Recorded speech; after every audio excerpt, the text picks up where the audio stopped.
ഓരോ ദിനവും ഖുർആനിനൊപ്പം നന്മ വഴി 226 ദിവസം. സൂറത്തുൽ ബഖറ 216. അസ്സലാമു അലൈക്കും വറഹ്മത്തുള്ളാഹി വബറകാതുഹു. അൽഹംദുലില്ലാഹ് വസ്സലാത്തു വസ്സലാമു അലാ റസൂലില്ലാഹ്. അഊദു ബില്ലാഹി മിനശ് ശൈത്വാനിർ റജീം.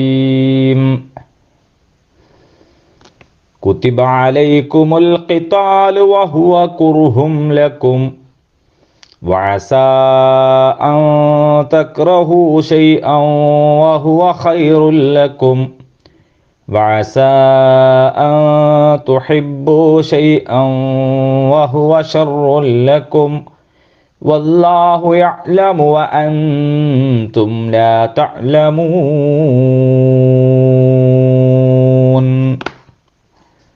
നിങ്ങളോട് യുദ്ധം കൽപ്പിക്കപ്പെട്ടിരിക്കുന്നു. അതാകട്ടെ നിങ്ങൾക്ക് അരോചകമാകുന്നു.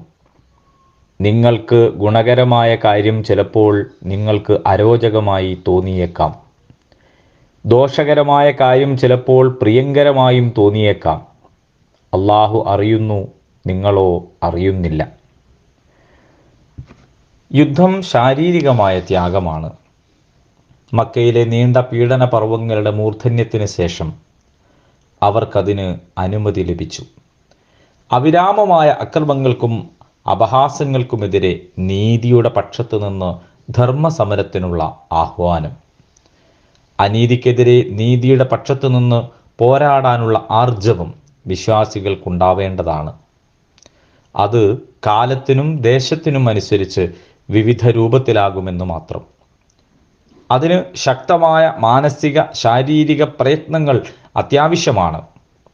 ധനവ്യയത്തിനുള്ള നിർദ്ദേശങ്ങളും യുദ്ധത്തെക്കുറിച്ചുള്ള കൽപ്പനയുമെല്ലാം ഒരേ സാൻമാർഗിക നിയമങ്ങളുടെ ഭാഗമാണെന്ന് മനസ്സിലാക്കണം.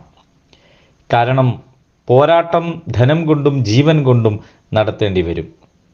മനുഷ്യൻ്റെ പുരോഗതിക്കും വിജയത്തിനും അവൻ്റെ പൂർണ്ണമായ വളർച്ചയ്ക്കും നിദാനമാകേണ്ട മാർഗം തീരുമാനിക്കാൻ മനുഷ്യന് സാധിക്കുകയില്ല. സ്രഷ്ടാവായ അള്ളാഹുവിന് മാത്രമേ അത് തീരുമാനിക്കാനാവൂ. ബാഹ്യവീക്ഷണത്തിൽ യുദ്ധമെന്നത് ഏറ്റവും ഭീകരവും നിഷ്ഠൂരവുമായ ഹിംസയാണ്. പക്ഷെ ചില സന്ദർഭങ്ങളിൽ അതിൽ നിന്നും മാറി നിൽക്കുന്നത് അതിനേക്കാൾ വലിയ ഭീകരതക്കും ഹിംസക്കും ചിലപ്പോൾ മനുഷ്യകുലത്തിൻ്റെ സമ്പൂർണമായ നാശത്തിനു തന്നെ കാരണമായി തീരും. അത്തരം സന്ദർഭങ്ങളിൽ കൂടുതൽ ഭീകരമായ വിപത്തുകൾ തടയുന്നതിനു വേണ്ടി സമര സന്നദ്ധരാവുകയാണ് നന്മയും ധർമ്മവും.